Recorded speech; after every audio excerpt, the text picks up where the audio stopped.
Stop! Not another step or I shoot. Wait. I have come on behalf of the Marquis de Lafayette. He's taken an automat for his aide-de-camp. You're no more human than the machines that laid waste to this city. I was not given the same orders as the others, monsieur. Just what mission has the Marquis entrusted you with? I must meet with Abbé Grégoire. Alas, you've come too late. The abbot has got it into his head to go to the Palais de Justice. He is certain that Monseigneur de la Fare, the Bishop of Nancy, is being held prisoner by the monstrosity that is wreaking havoc on the Ile de la Cité. But how can he possibly hope to free him? The abbot is a holy man. He would lay down his life to right an injustice. But there isn't one among us who stands the slightest chance against that thing. Not the slightest chance. Le Palais de Justice.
You were made of neither flesh nor blood. You were an automat like those who committed this massacre. I have received no such command. I am carrying out a mission on the orders of the Queen. Your friend on Place Saint-Marie informed me of your intentions. Alas, I was not able to reach the Palais de Justice. I fear that the soul of Monseigneur de la Fare is lost forever. Was he killed? What has been done to him is a fate worse than death. Far worse. But I could go no further. There were so many bodies, so many innocents strewn about the square. The air there. There was something sinister about it. I felt it poisoning me, body and soul. As for getting back to the Société, it's hopeless. The streets are teeming with machines. But the machine that is wreaking havoc in the area around the Palais is colossal. Much, much larger than yourself. What's more, the soul of His Excellency the Bishop has been imprisoned within this monstrous machine. I'm certain of it. Have you seen the flames coming from the Palais? I don't think any...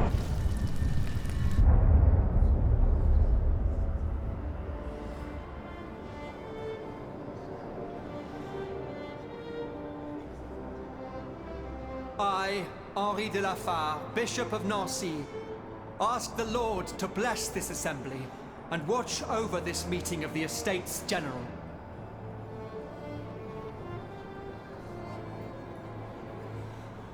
Let us not turn a blind eye to the misfortunes of a populace who is condemned to the most abject poverty, for there is no greater sin than to ignore the suffering of one's brethren.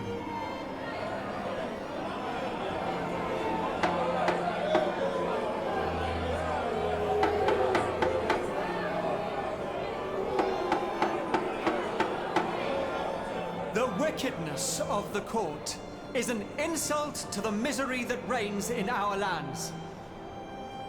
In such dark times, how can one conceive of hiding away to play shepherdess or tinker with clockwork contraptions?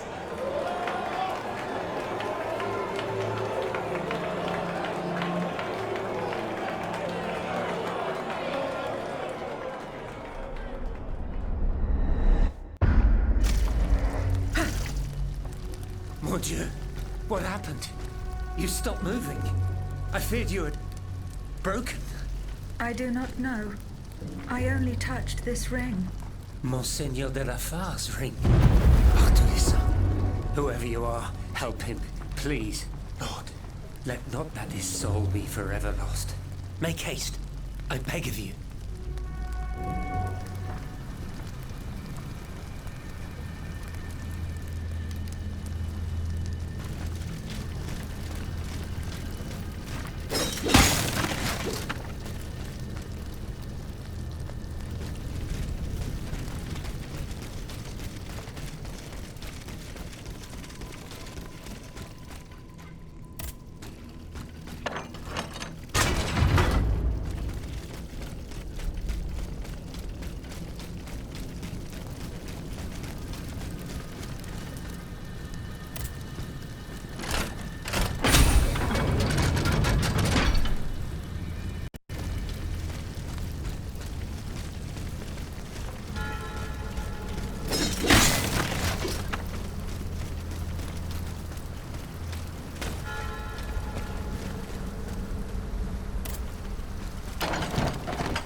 massacre.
Monsieur, I beg you, leave this place and seek shelter.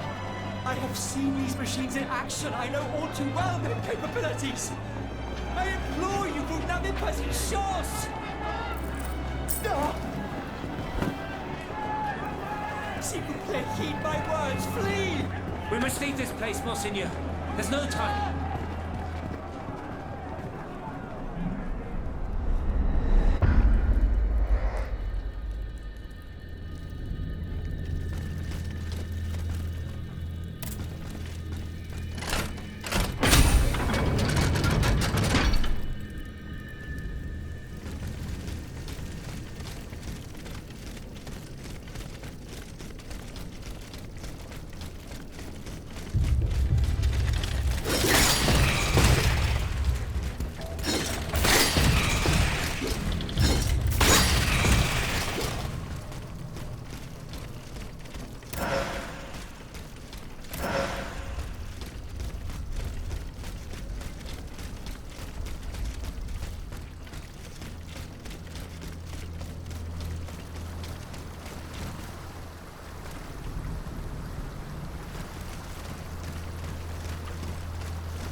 Abbot, in God's name, save yourself!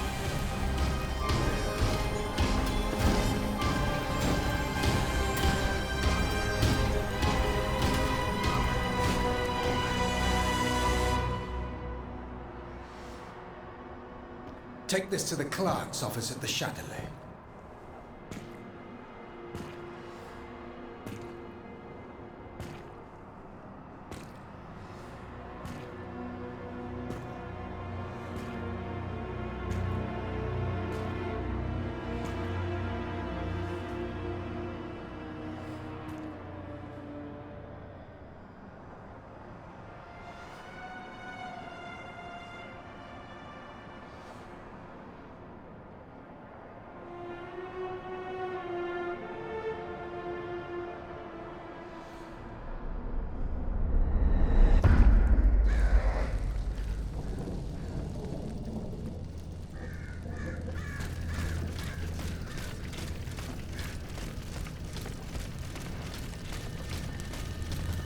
No.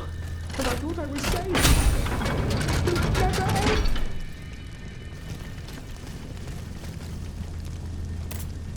Be not afraid. I am not a member of the royal army. Au contraire, I intend to put an end to it. And now comes the time when the wolves are at each other's throats.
Ora pro nobis peccatoribus nunc et in hora mortis nostrae. Stay back! Remain calm, Monseigneur. You are safe now. What did they do to me? This dream. This nightmare.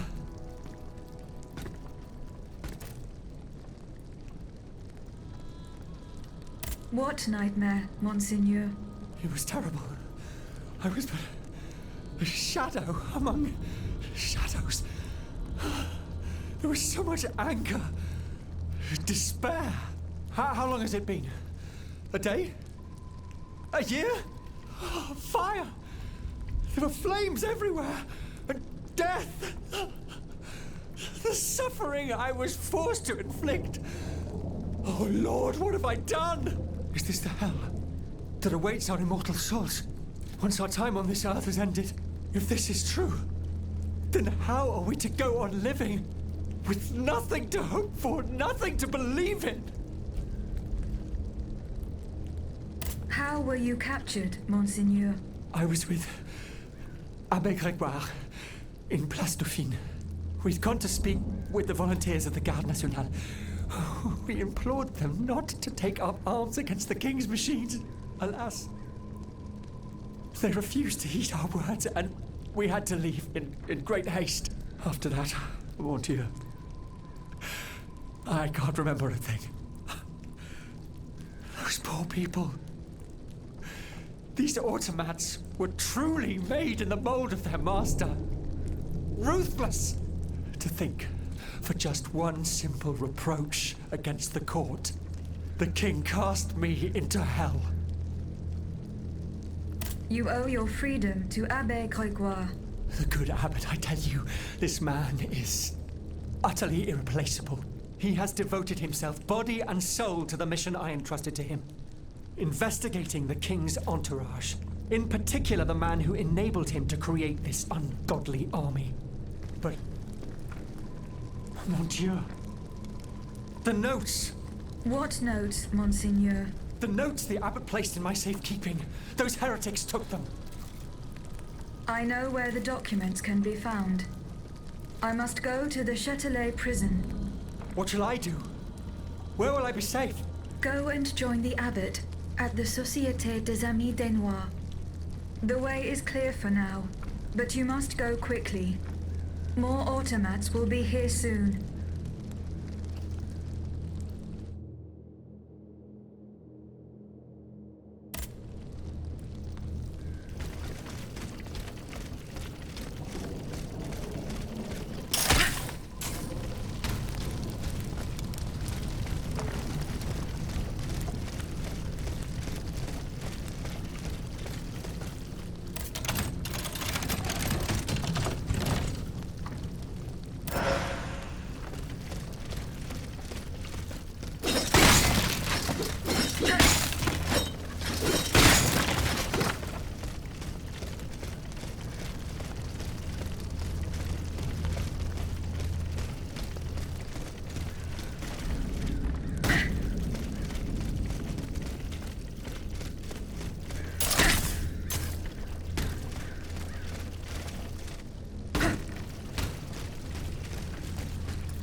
The Châtelet prison is at the other end of the Pont au Change.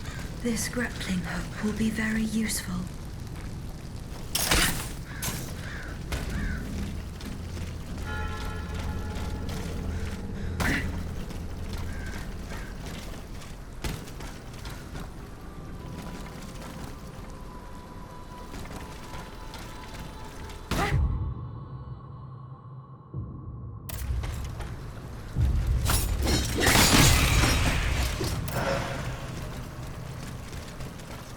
We've got to get out of here quickly. We're in grave danger. These machines have neither heart nor mind. No mercy can be expected from them. And where do you hope to find refuge, mon cher voisin? The enemy is everywhere, and they take no prisoners.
Dieu soit loué.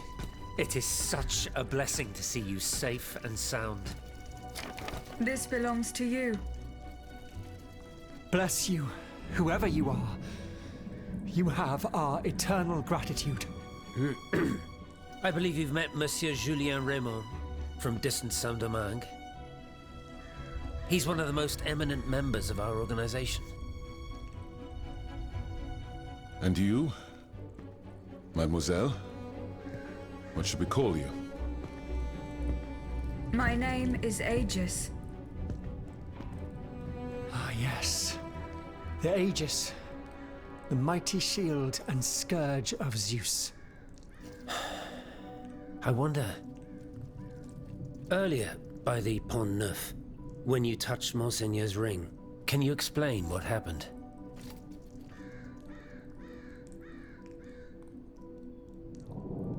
The ring called to me. It compelled me to reach out and take it. Come now.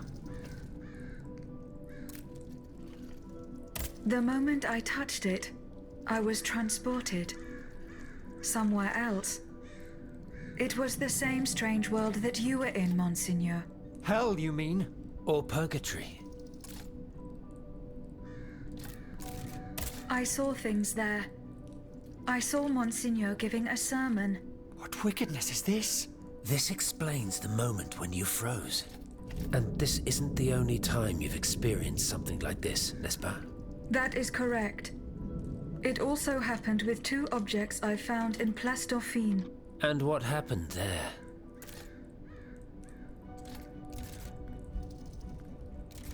That is where I found your Bible and your cross, Monseigneur. How did you know they belonged to me? They demanded to be returned to you. You did not regain consciousness until I did so. This is madness. Let us not be so quick to judge, Monseigneur. I witnessed the moment when your cross was taken from you. Then I saw you being locked in that box. Eh bien voilà. It is just as I suspected. Here, Aegis, look at this. Over the course of my research, I unearthed this ancient document. I believe I have finally uncovered its meaning. It's a triangle with an identical inscription at each corner. Mnemi, memory in ancient Greek. Then, in the center, there is an open eye which symbolizes awakening. Do you understand? The images you saw, Aegis, were Monseigneur de la Far's own memories. 3 echoes of the past tied to personal objects of his. 3 Mnemis, memories which some dark alchemy had taken from him. Without them, his mind would have remained lost, incomplete. He would never have regained consciousness. But by returning these 3 objects to him, Aegis, you were able to save his immortal soul. Tell me, Aegis, when you were at the clerk's office at the Châtelet, did you perhaps see a leather wallet near the abbot's documents? No, Monseigneur. Ah, that is unfortunate. Most unfortunate.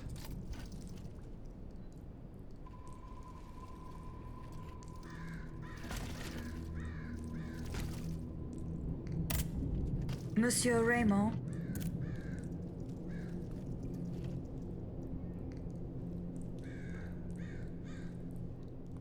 What is the aim of this organization?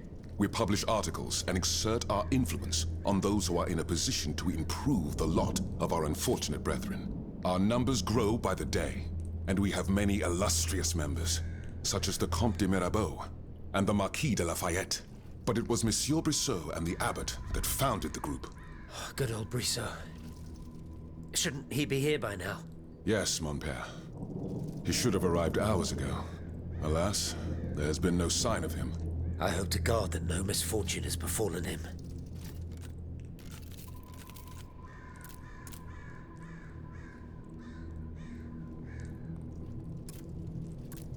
You are quite a long way from home, Monsieur Raymond. I haven't been back to Saint-Domingue in nearly 5 years. I left my most trusted men in charge of overseeing my indigo plantation. I came to France with the aim of having an audience with the king. I hoped to convince him to use his automats for agricultural work. I was of the belief that this was the best way to ease the suffering of our enslaved brethren. Alas, it was all for naught. I was only able to get an audience with the Minister of the Navy, and even that was granted reluctantly. Later, when the king convened the Estates General, my hopes were renewed. I saw it as an opportunity to make our voices heard. And then, mon Dieu, what a disaster, Aegis. What a complete disaster.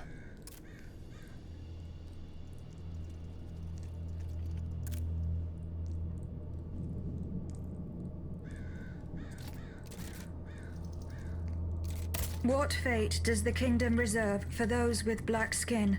According to tradition, any enslaved person who sets foot on French soil is freed.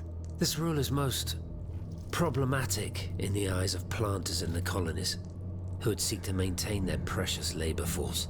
This is why, for the past 12 years, no black people have been allowed to disembark in any of the kingdom's ports. Those who accompany their masters on the journey are imprisoned in the Admiralty's jails the moment they leave the ship. As for those who manage to evade the authorities, they live in fear of the raids carried out by the Marshalsea. Are you not subject to these laws, Monsieur Raymond? I am fortunate enough to have been born a subject of the king through my father, and also to have received an education, and to be wealthy. Naturally, that makes all the difference.